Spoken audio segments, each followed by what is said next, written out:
안녕하십니까. 꿈꾸는 젊은과의 소통의 임동석입니다. 네, 오늘은 저희가 강원도 춘천에 위치한 강원대학교를 찾았습니다. 자, 오늘 이곳에서 함께할 CEO는요, 한국 바이오 산업을 발전시키고 또 오늘의 위치에까지 이르게 하는데 큰 공로를 세우신 코롱생명과학의 김태환 대표님을 모셨습니다. 자, 과연 김태환 대표님 어떤 분이신지 궁금한데요. 저희가 화면을 통해 만나보겠습니다. 첨단 기술을 보유한 글로벌 바이오 기업. 세계적인 신약 개발에 앞장서는 코롱생명과학. 코롱생명과학은 2000년 설립된 이후 국내 바이오 신약 개발의 강자로 우뚝 섰는데요. 2006년부터는 기존의 사업은 물론 의학사업, 환경소재 사업 등에 진출하며 대한민국 바이오 기업의 새로운 모델을 제시했습니다. 그리고 현재까지 꾸준히 고객 지향적인 제품 개발을 통해 건강하고 친환경적인 생활을 창조해 나가고 있습니다. 이와 같은 원동력의 중심에는 도전 정신과 열정이 넘치는 합리적 리더 김태환 대표가 있습니다. 김태환 대표는 서울대학교 경영학과를 졸업한 후 1973년 코오롱에 입사해 현재까지 39년 동안 코오롱에만 몸담으며 그룹의 성장과 함께해온 대표적인 코오롱맨이라고 할 수 있는데요. 전략기획실과 경영전략본부 등 그룹의 핵심 기관을 거쳐 코오롱 생명과학의 CEO 자리까지 오른 그는 2010년 생생코스닥 대상에서 바이오 제약 부문 최우수상을 거머쥐기도 했습니다. 평소 그는 꿈과 믿음을 추구하는 CEO라고 하는데요. 사업은 혼자 하는 것이 아니기 때문에 조직 구성원 모두가 함께 단결하며 서로 신뢰하고 신뢰받아야 함을 특히 강조한다고 합니다.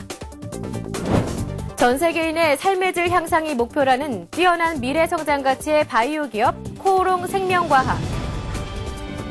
오늘 대학생들을 위한 CEO 특강 꿈꾸는 젊음과의 소통에서는 혁신 경영의 선구자 코오롱 생명과학의 김태환 대표를 만나봅니다.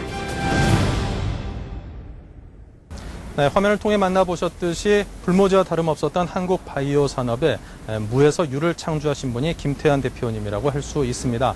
자, 그럼 과연 김 대표께서 생각하시는 이 시대에 필요한 젊은 인재상은 무엇이고 한국 바이오 산업에 필요한 노력은 무엇인지 강연을 통해 들어보겠습니다.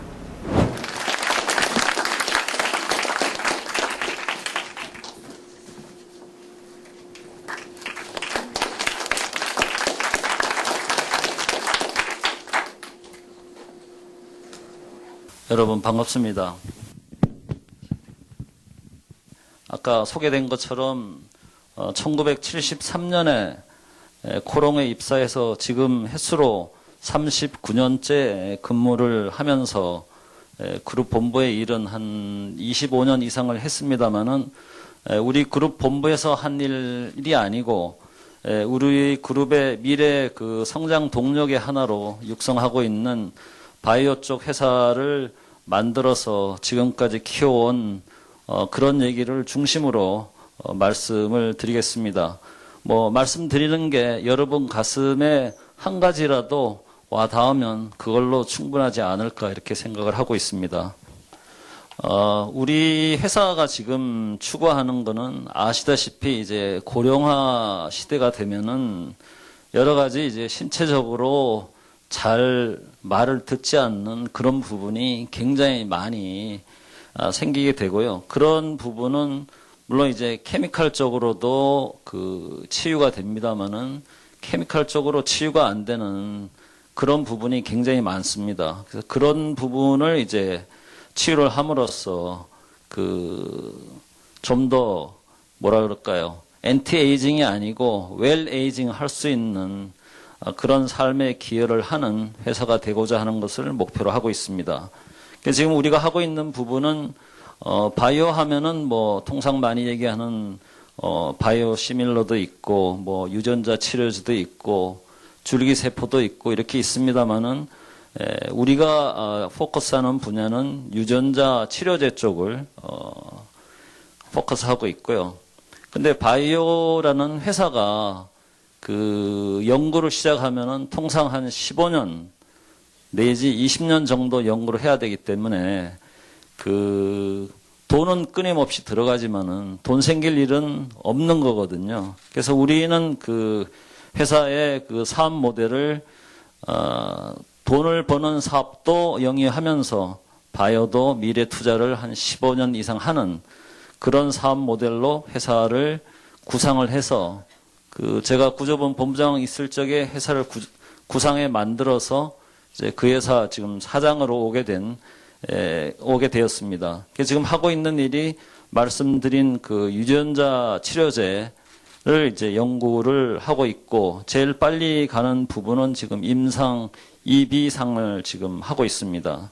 그거 외에 이제 기존 사업으로 영위하는 부분이 그 케미칼 약 쪽입니다. 주로 이제 많이 얘기하는 게 이제 신약이 있고 복제약이 있습니다만은 신약을 만드는 거는 세계적인 기업이나 이렇게 할 수 있는 거고요. 우리나라에서 그 신약이라고 나오기는 합니다만은 주로 이제 복제약을 약간 변형시킨 그런 종류의 약이 나오고 있는데 우리는 이제 제네릭을 만들어서 복제약을 만들어서 복제약이 아니고 복제약의 원료를 만들어서 주로 일본에 수출을 해서 이제 하고요. 그 다음에 복제약뿐만이 아니고 일본의 오리지널 약을 만드는 회사에 그 약의 원료를 수출하는 게 이제 그 비즈니스 중에 하나가 있고요. 그 다음에 이제 정밀화학 쪽으로 그 클린 바이오 비즈니스를 해서 생활용품이라든가 아니면 페인트라든가 그런 부분에 투여하는 클린 바이오를 만드는 부분이 하나 있고, 수처리 관련해서 수처리에 물에 들어가 있는 여러 가지 이제 불순물을 다 응집시키는 그런 수처리제를 이제 만들어서 이제 판매하는 그런 사업을 이제 영위를 하고 있습니다. 그래서 기존 사업에서 이제 이익을 내서 그 이익의 이제 일부를 바이오 쪽으로 계속 투자해 나가는 그런 사업 모델로 지금 회사를 끌고 가고 있습니다. 우리 회사는 말씀드린 바이오 연구를 시작한 지는 2000년부터 시작을 했고요. 시작을 해서 지금 이제 2011년이니까 11년이 지금 지난 그런 상황이 되겠고요. 그동안에 이제 회사를 2006년에 만들어서 지금 이제 6년 정도 지났습니다만은 초기에 우리 매출은 형편없는 뭐 한 400억에 한 매출이 한 10억 정도 이익이 나는 그런 회사로 지금 시작을 했습니다만은 지금은 그때하고 월등히 다른 이제 그런 모양으로 지금 가 있습니다. 그래서 아까 말씀드린 고사항을 다시 한번 말씀드리면은 R&D의 투자비를 자체 조달이 가능해서 선순환 모델로 회사를 돌려갈 수 있는 그런 모델로 회사가 되어 있습니다. 시작 초기 년도에 매출이 한 500억 정도에 종업원 한 80명으로 시작을 했고요. 작년도 같은 경우에 이제 매출이 한 1000억에 세전이익을 한 100억 정도 내고 종업원은 128명입니다. 현재 R&D 인력이 한 49명 정도 되고요. 지금은 한 56명 정도 되는 지속적으로 R&D 인력이 늘어나는 그런 형태로 되어 있고 2016년이 되면은 지금 연구하는 바이오 쪽이 사업화가 돼서 매출이 본격적으로 일어나면은 매출이 한 6천억 정도 되고 이익이 1000억 이상이 나고 그 종업원이 한 300명 이상 되는 그 가운데서 이제 R&D 하는 인력은 110명 이상 되는 그런 회사가 되리라고 지금 생각을 하고 있습니다. 근데 이런 회사를 이제 그룹에서 만들 적에 통상 이제 이제 신문사 사장님도 와 계시고 편집국장님도 와 계시지만은 큰 그룹에 있다 그래서 사업이 마음대로 이것저것 뜯어다가 새로운 회사를 만들고 하는 게 그런 식으로 그룹의 일은 되지 않고 각 그룹사마다 다 자기 사업을 팔 수도 있고 살 수도 있고 그다음에 팔더라도 제값받고 팔고 아니면 좋은 사업은 팔지 않고 하는 그런 식으로 돼 있고 마음대로 주고받고 하는 그런 게 아니고 이익도 마음대로 주고받고 하는 그런 게 그룹이 아닙니다. 우리는 기존의 사업을 가져올 쪽에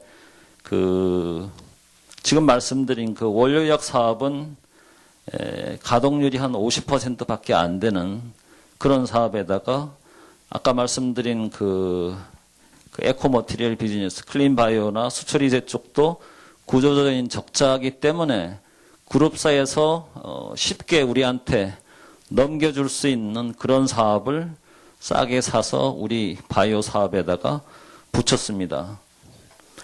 그 다음에 사업은 그렇게 해서 가져왔고요. 생산 설비도 회사를 새로 만드니까 생산 설비를 사올 돈이 없지 않습니까? 그래서 이제 그 계열사하고 계약을 맺어서 설비를 그 적정 임대료를 계산해서 다 빌렸습니다. 초기에는.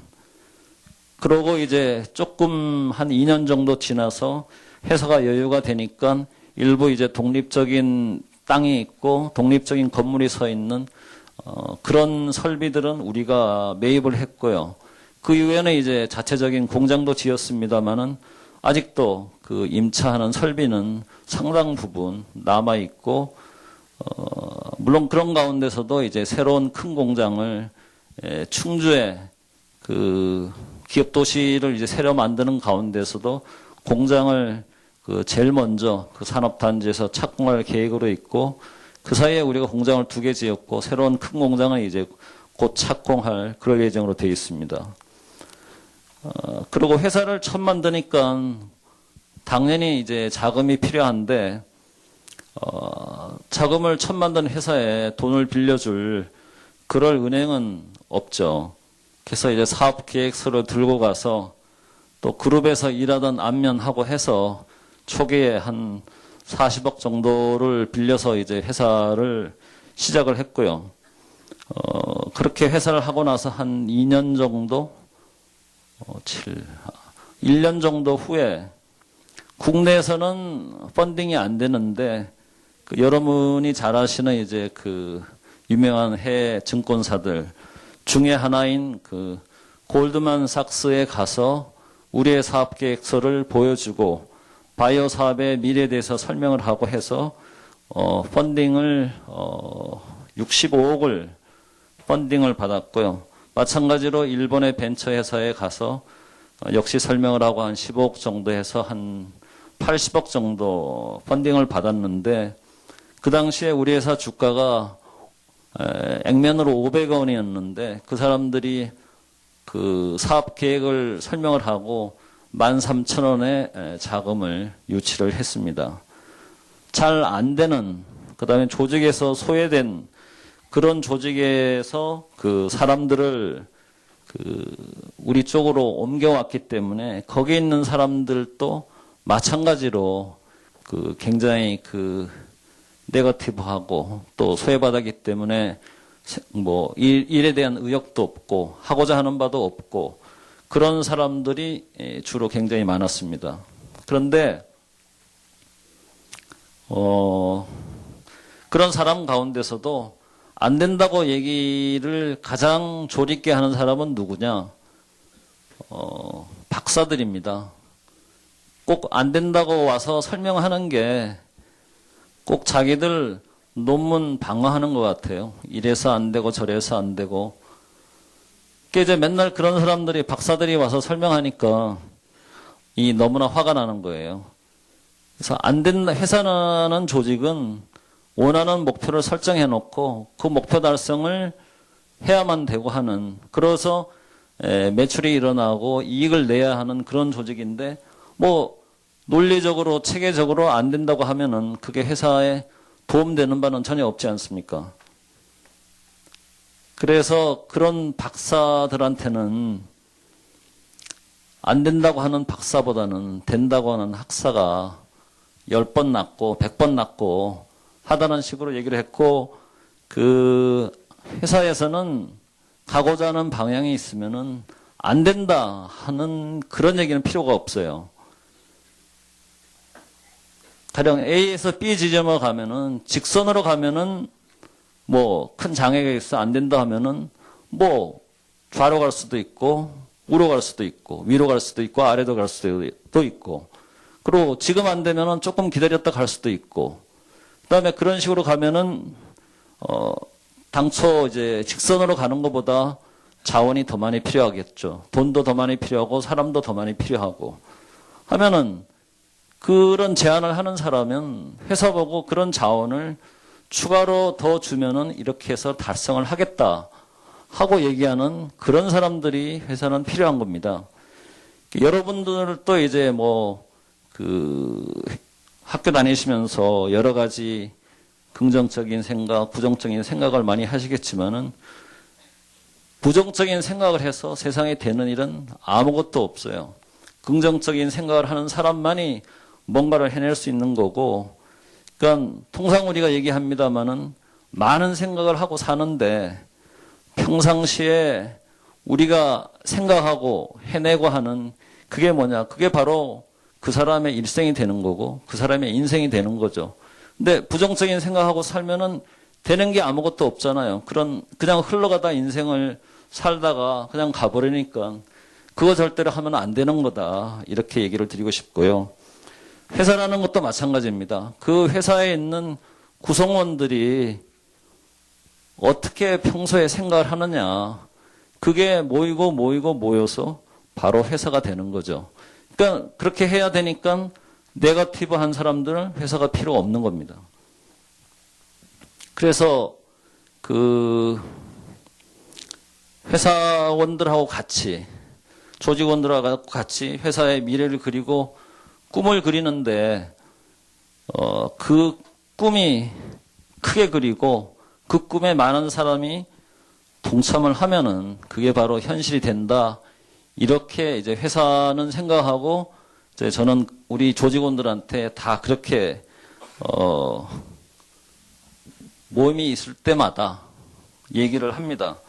일본의 관상용으로 하는 물고기 종류가 있는데 고이라는 종류가 있다 그래요. 이게 조그만 어항에 놓고 고기를 기르면은 한 10cm 내외 정도 자라게 되고 수족관에 넣고 자라면은 한 20cm 내외 이렇게 자라는데 큰 강물에 넣고 자라면은 거의 1m 내, 100cm 내외로 이렇게 자란다고 합니다. 그러니까 꿈을 그리면은 그리는 규모에 비례해서 자기의 인생은 풍성해지고 더 많은 것을 달성할 수 있고 회사도 똑같습니다. 장래의 비전을 크게 그리면은 크게 갈 수 있는 거고 작게 그리면은 작게밖에 갈 수 없는 그런 게 우리 현실이고요.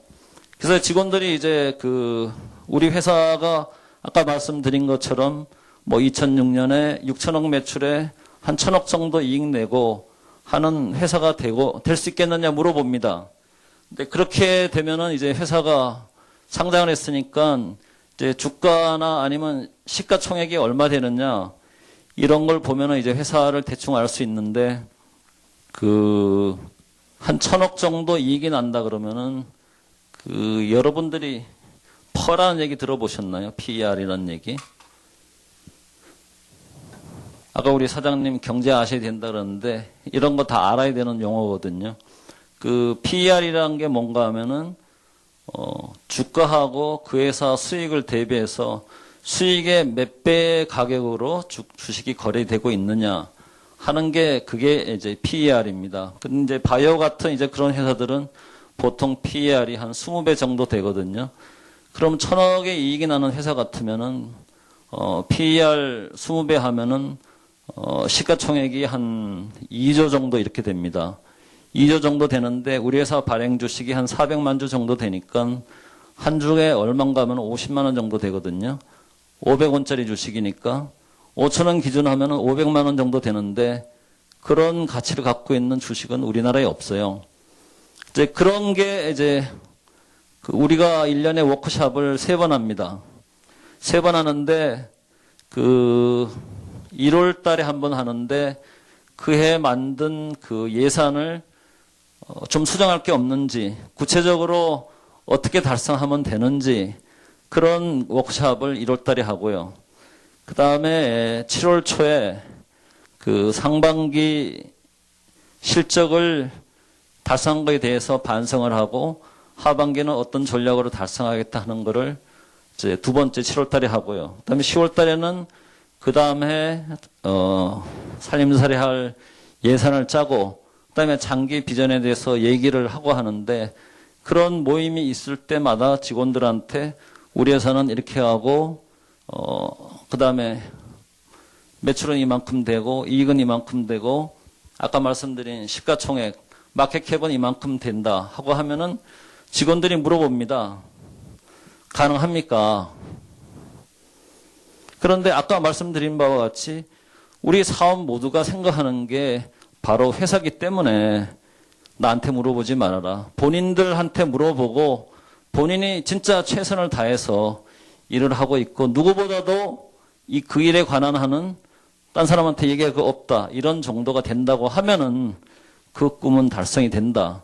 이렇게 매번 얘기를 해주고 있고 아까 말씀드린 그 네거티브로 무장한 그런 사람들이 자꾸 이런 얘기를 하니까 세월이 가면서 거의 다 없어졌어요. 지금은 안 됩니다 하는 얘기를 하는 사람은 거의 없고 이제 뭐 최선을 다했는데 좀 안 된다 하는 그런 얘기를 하는데 요구를 하는 게 최선 다했습니다 하지 말고 남들하고 이렇게 좀 다르게 했다. 그래서 달성을 했다 하는 그런 얘기를 해다오 하는 것을 사원들한테 많이 요구를 하고 있습니다. 그 다음에 현재 우리 회사 인력 구조 잠깐 말씀을 드리면은 우리 회사 인력이 지금은 128명입니다. 6월 말 현재로. R&D 하는 사람이 56명으로 R&D 하는 사람이 전체 인력의 44%가 R&D 하는 사람이고요. 생산은 우리가 일부는 직접 하고 대부분은 이제 생산 협력회사에서 그 생산을 해주는데 통상 뭐 그 상생 경영하고 해서 상당히 시끄럽게 얘기들을 많이 하곤 합니다만은 우리는 생산 협력하는 회사를 딴 회사라 생각 안 하고 법인체만 다르지 실제로는 한 회사로 생각하고 항상 같이 하고 있습니다. 워크숍 할 때도 같이 하고 그다음에 체육대회 할 적에도 같이 하고 그다음에 회사가 이익이 나면은 프로핏을 서로 나누는 쉐어링하는 그런 제도가 우리 그룹에 있습니다. 근데 우리 그룹의 이제 기본 생각은 회사가 이익이 나면은 보통 이제 세금이 감면 좀 받고 하면은 한 20% 정도 세금을 내거든요. 100의 이익이 났다 그러면 20 정도 세금을 내고 나머지 80이 남는데 그 80을 3분의 1은 회사 몫이고 3분의 1은 주주 몫이고 나머지 3분의 1이 그거는 사원의 몫이다 이렇게 생각을 합니다. 그 사원의 몫인 그 3분의 1을 우리 회사하고 생산 협력하는 회사하고 똑같이 나눠서 프로핏을 나눠 가지고 있습니다. 그러니까 그렇게 운영을 하니까 생산 협력하는 회사에다가 뭐 생산성 높여라, 코스트 다운 해라 이렇게 얘기할 필요가 없어요. 열심히 서로 해갖고 이익이 나면은 이익을 똑같이 나누기 때문에 그런 식으로 회사를 운영을 하고 있습니다. 그 다음에 필요한 사람들에 대해서 좀 얘기를 하고 싶은데요. 우리 회사에 아까 말씀드린 그 연구 인력이 56명인데 그 중에 강원대학 출신이 4명이 있어요. 과장급 연구원이 2명 있고 대리급 연구원이 2명 있는데 이 과장급 연구원 중에 한 사람은 아까 말씀드린 우리 그 처장님 그쪽 가르치시는 재질공학과인가 거기에 나온 사람이고 나머지 3사람은 화학과 아니면 학원과 나온 것 같은데 과는 잘 모르겠어요. 하여튼 그쪽인데 그 의학 쪽에 다 일을 하는 사람이에요. 한 사람 여자고 2사람은 이제 남자인데 그래갖고 4명이 있는데 4명 다 진짜 엑설런트 합니다. 2사람은 그 경력직으로 채용했고 2사람은 그 신입사원 채용했는데 4명 다 진짜 일을 잘합니다. 그런 사람들이 강원대에서 더 많이 나왔으면 좋지 않겠나. 회사도 좋고 강원대학교도 괜찮고 뭐 그런 생각을 해봅니다. 근데 우리가 원하는 사람은 잘한다고 하는 사람이 자기 자리에서 자기 몫을 진짜 벼락같이 하는 사람 이런 사람을 우리가 원하고요. 그런 사람들이 각자 제 몫을 하면은 그거 다 합친 게 결국 그 회사의 몫이 되지 않겠느냐 이렇게 생각을 합니다. 그리고 회사 전체적으로 아니면 제 개인도 제일 싫어하는 게 안 된다고 얘기하는 사람 뭘 싫어하니까 전체적으로 다 포지티브한 그런 사람으로 회사가 구성되고 있고요. 말하는 거 이제 행동하는 사람, 실행하는 사람, 이런 사람을 우리는 원합니다. 그리고 성과를 내는 그런 사람이 우리 조직의 구성원으로 돼 있고 향후 이제 뽑을 적에도 그런 사람을 우리는 뽑을 겁니다. 여러분 이제 대학생이니까 이제 골프를 안 하시겠지만은 이제 뭐 딴 운동을 할 적에도 운동을 잘하니까 그 사람이 강하다. 저는 이렇게 생각을 안 합니다. 그 사람이 강하기 때문에 운동을 잘한다. 그 사람이 강하다는 것은 신체적으로, 정신적으로 다 남들보다 월등하기 때문에, 월등하다 그런 얘기고, 그렇기 때문에 운동을 잘한다 이렇게 하는 거고요. 근데 그러면 개인은 어떻게 해서 강해질 수 있을까요?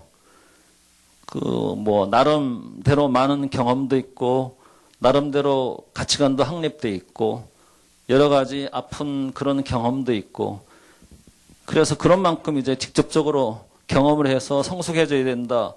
그런 면이 있는 반면에 인생의 모든 걸 우리가 경험을 할 수는 없잖아요. 그건 간접 경험을 해야 되는데, 간접 경험 뭐로 합니까? 흔히 우리 얘기하는 책으로 해야 되는데, 여러분 책 얼마나 읽으세요? 책 읽을 수 있는 시간이 대학 다니면서 상당히 많을 거예요. 학교 다닐 적에 학점 받는 거 우리한테 오면은 대충 B학점 정도 받고 괜찮고 가능성 있는 사람 같으면 우리는 합격을 시키는데 개인적으로 생각하기에 B학점이라는 거는 시험 언제 친다고 발표 나고 당일치기 내지는 2, 3일 전에 공부하면 받을 수 있는 게 B학점이잖아요. 그러면 나머지 시간에 많은 인생에 대해서 좀 공부하고 경험하고 이렇게 해야 되는데 글쎄 그런 걸 얼마나 하시는지 잘 모르겠습니다.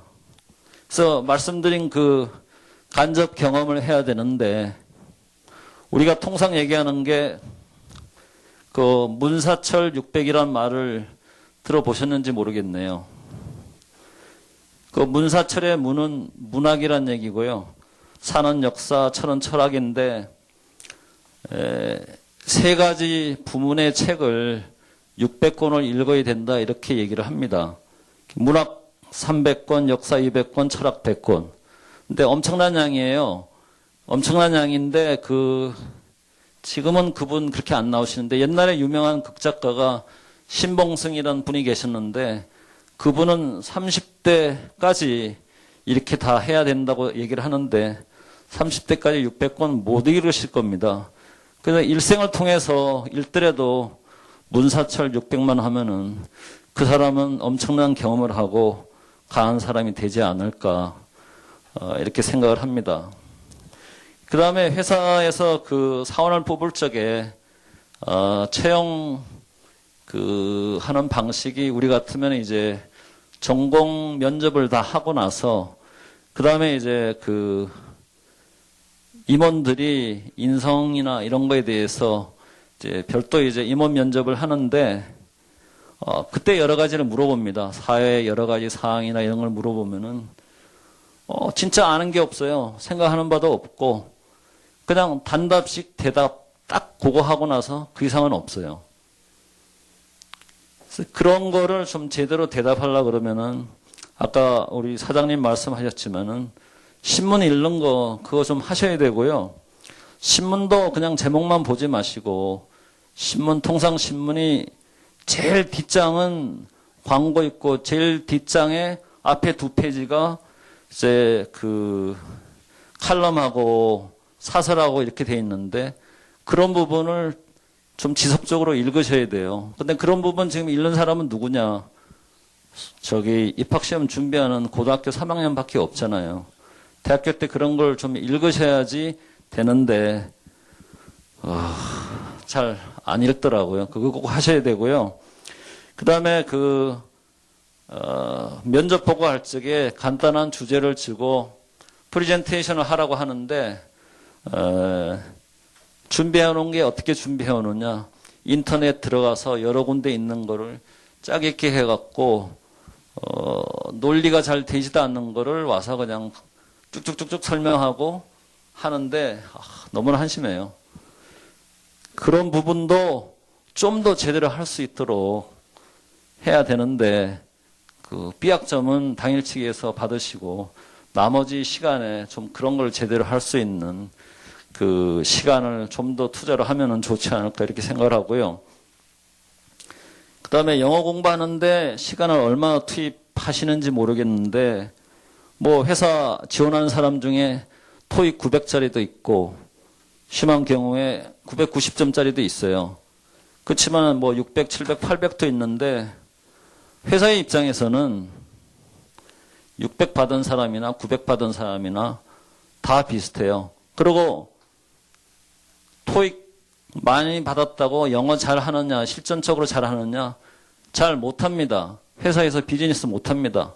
회사 들어와서 저기 선배한테 다 배워서 해야 되는 그런 상황이고요.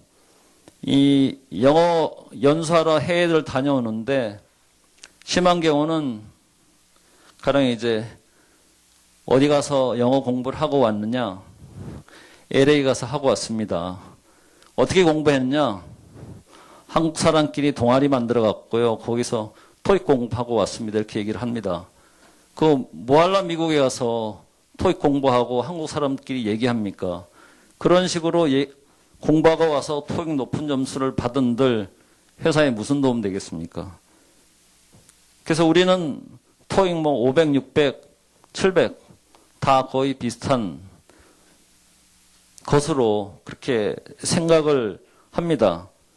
근데 그 좀 아쉬운 거는 한자를 여러분 얼마나 아시는지 모르겠는데 잘 모르실 거예요. 그래서 이름 정도 쓰실 수 있을려는지 모르겠는데 동양권에서 적어도 비즈니스를 하기 위해서는 일본어 필요하고 중국어 필요한데 한자를 공부해서 많이 알고 있으면은 일본어, 중국어 공부하는데 굉장히 편한데 모르잖아요, 한자를. 그래서 한자 좀 공부해갖고 와야 되고 할 필요가 있고요.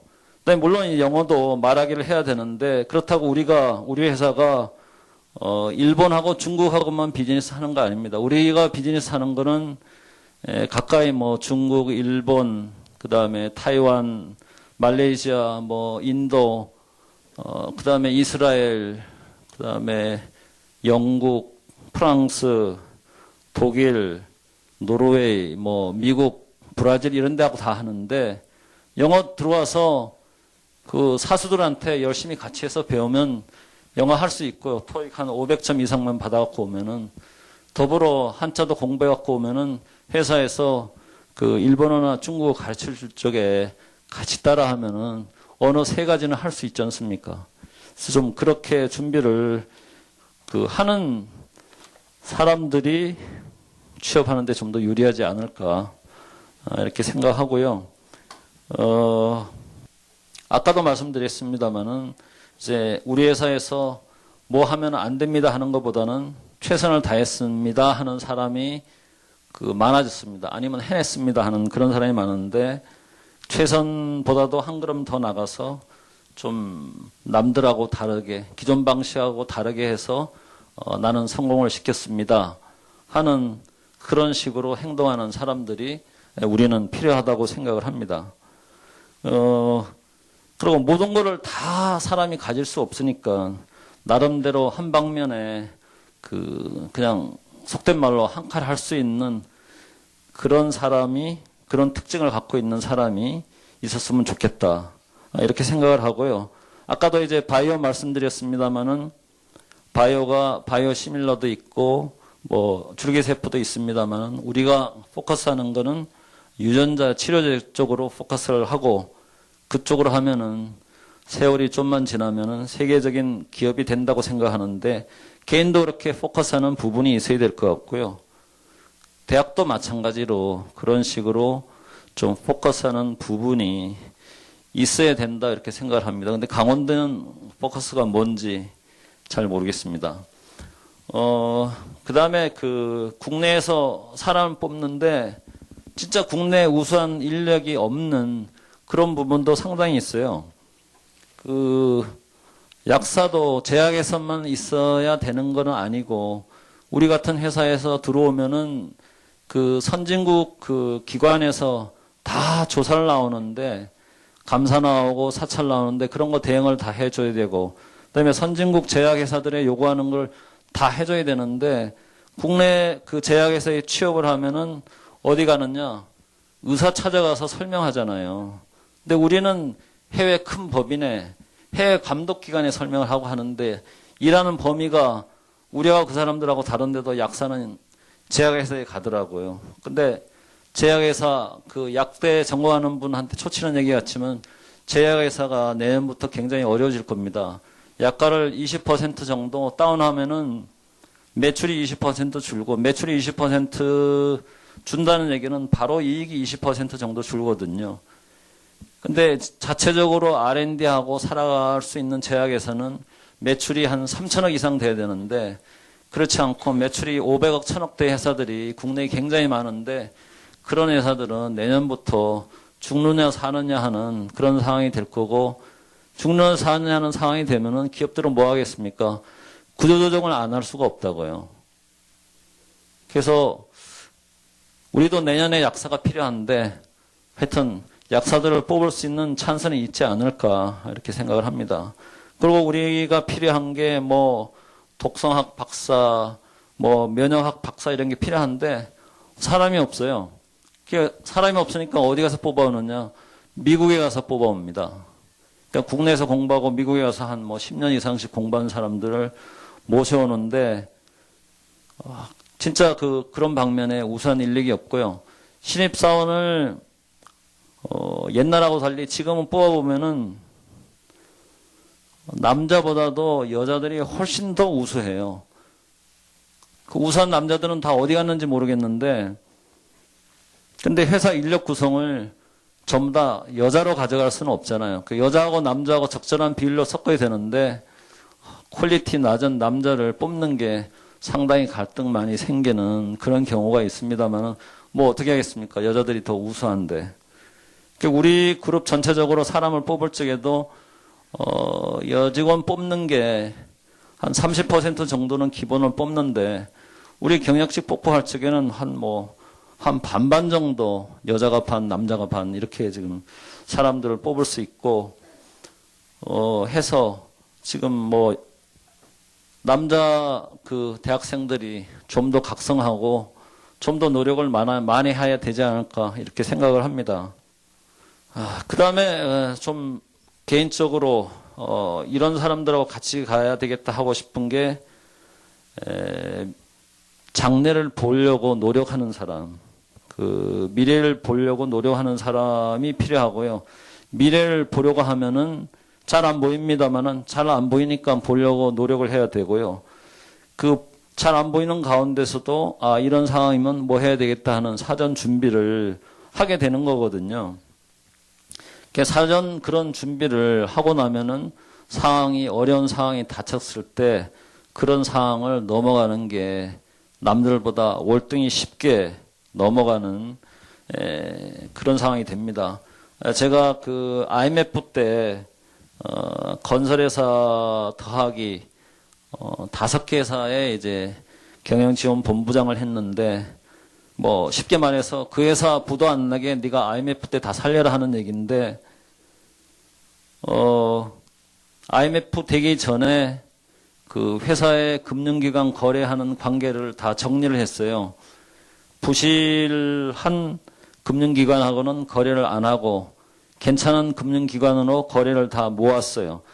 그런 상황 하에서 IMF가 터지니까 남들보다 IMF를 상당히 쉽게 넘어갈 수 있지 않았느냐 이렇게 생각이 되고요. 이제 나중에 이제 기업에 취업하고 하시면은 그런 부분에 일을 하실 텐데 이 금융기관이라는 게 그렇잖아요.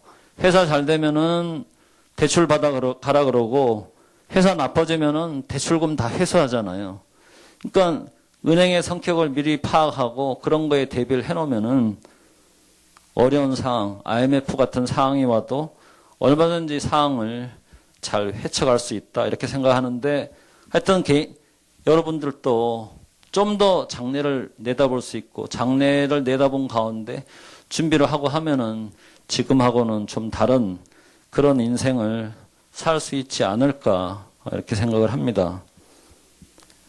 그러고 살아가는 동안에 계속 이제 자기가 자기한테 질문을 해봐야 되는데 나 이렇게 살면 어떻게 되지 하는 질문을 수시로 해 보셔야 되고요. 그런데 그거 이제 우리가 통상 얘기가 일일 삼성한다고 얘기하는데 일일 삼성할 뿐만이 아니고 그 여러 방면에 그 뭐라 할까요 관심을 가지고 있으면은 모든 게 다 신기롭잖아요. 그래서 일일 삼성에 아니고 일일 삼경할 수 있는 좀 그런 식으로 살아가야 되지 않을까. 그 경차는 뭐 경악한다고 할지 그 놀란다는 얘기인데 뭐 이렇게 신기하고 놀라운 일이 좀 더 많이 있는 그런 식으로 좀 마음을 열고 살아야 되지 않을까. 이렇게 생각을 합니다. 근데 미래를 내다보려고 하는 게 굉장히 어려워요. 굉장히 어려운데 그런 걸 내다보려고 노력하고 거기에 충실하고 살아야지 회사에서도 그런 인재가 필요한 거고요. 우리가 지금 뭐 흔히 얘기합니다만은 늘 이제 박수 받고 현재 입장만 보고 멀리 내다보지 못하는 게 우리 다수자의 논리입니다. 그게 누구의 논리냐면 정치권의 논리죠. 그렇지만 소수의 사람, 그거 하면 안 된다고 하는 소수의 사람의 논리는 미래에 이렇게 가면 안 되니까 이렇게 합시다 하는데 그런 자세를 견제하기는 굉장히 어렵고 한데 그래도 그런 식으로 생각을 하고 자기를 다듬어서 회사에 입사해서도 그런 자세로 한다 그러면은 그 제대로 대성을 할 수 있지 않을까 이렇게 생각이 되고요. 미래를 내다보는 거를 좀 많이 안 하면은 그 순식간에 회사가 넘어갈 수 있다고 얘기하는 게 그 핸드폰 만들어서 상당히 유명한 회사였던 그 모토로라라는 회사가 있죠. 그 회사를 한 20년 전인가 가니까 그 자기네들이 큰 프로젝트를 한다 그러더라고요. 그 프로젝트 이름이 이리디움 프로젝트인데 이리디움의 원소 번호가 77이라 그러더라고요. 그 지구 위에 인공위성을 77개를 띄워갖고 어디서든지 그 뭐 산골짜기든 사막이든 어디서든지 그 셀폰으로 통화가 가능하게 하는 그런 프로젝트를 하겠다고 얘기를 했는데 그게 예를 들면은 차 안에 있으면 통화가 안 되고 뭐 건물 안에 있으면 통화가 안 되고 통화 품질이 그렇게 나빠요. 근데 그 사이에 딴 이제 기술이 발전해 갖고 그런 인공위성 쓰지 않고도 하는 기술이 발전돼 갖고 모토로라 자회사에 수많은 돈을 투자해서 이 이리디움 프로젝트를 했는데 이리디움 프로젝트는 실패로 끝났고 결국 모토로라는 지금 그 구글에 넘어가는 그런 상황이 된 거죠. 평판 TV 쪽에 얘기를 드리면은 평판 TV를 최초에 만들어서 엄청 성공한 회사는 소니예요. 소니 브랜드가 트리니트론인데 그렇지만 삼성이나 LG 같은 데서 그쪽을 싸게 제대로 치고 나오니까 지금 소니 이거는 엄청나게 적자가 나는 그런 문제 사업으로 전략을 해버렸는데 미래 내다보지 않고 오만스럽고 하면은 당장에 그 죽어볼 수 있는 게 현재 상황이다. 우리의 경제 상황이다. 이렇게 말씀을 드리고 싶고요. 오만하면 안 된다고 얘기하는 게 예를 많이 드는 게 이제 그 이카루스라는 거 있잖아요. 그리스 신화에 나오는데 그 깃털에다가 밀랍을 이렇게 붙여갖고 탈옥을 해서 높이 올라갔는데 본래 목적이 탈옥이라는 걸 잊고서 점점 더 태양에 가까이 가니까 이 붙여놓던 밀랍이 다 녹아갖고 결국 떨어져서 죽었잖아요.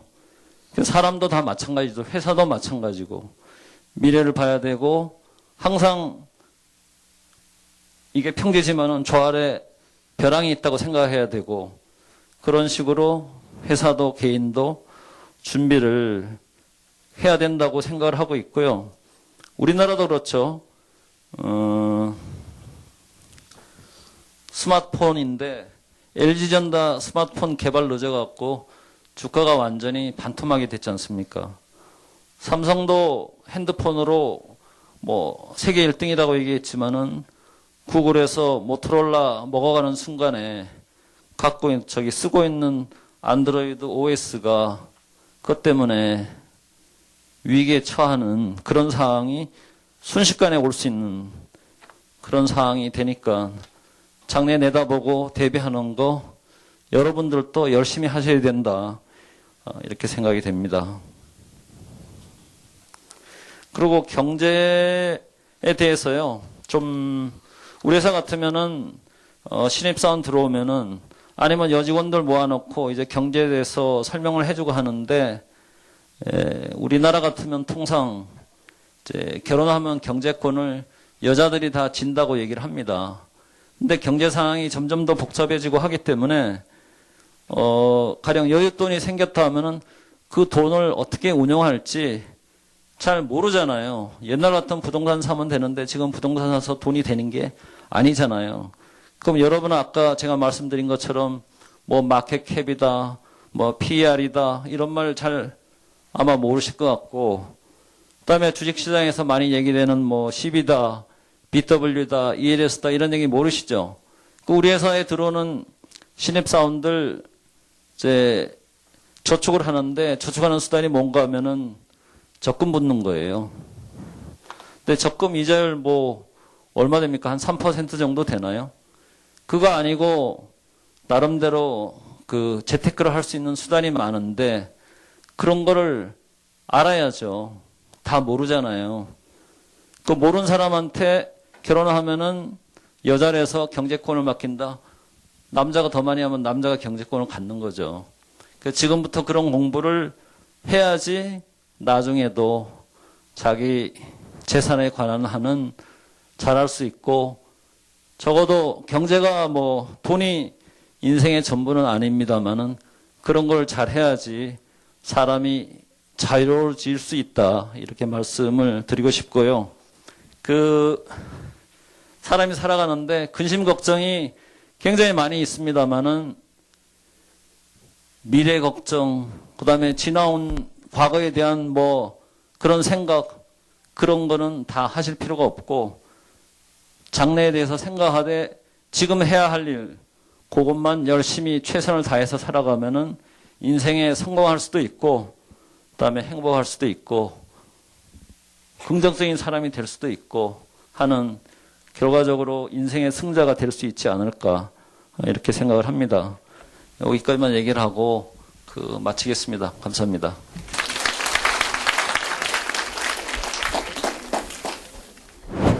이번 김태환 사장님 말씀을 듣고 코오롱 생명과학 그쪽으로 많은 관심이 생겼습니다. 원하는 인재상이라던가 또 자기가 나아가야 할 길, 그런 것들 말씀해 주셨고요.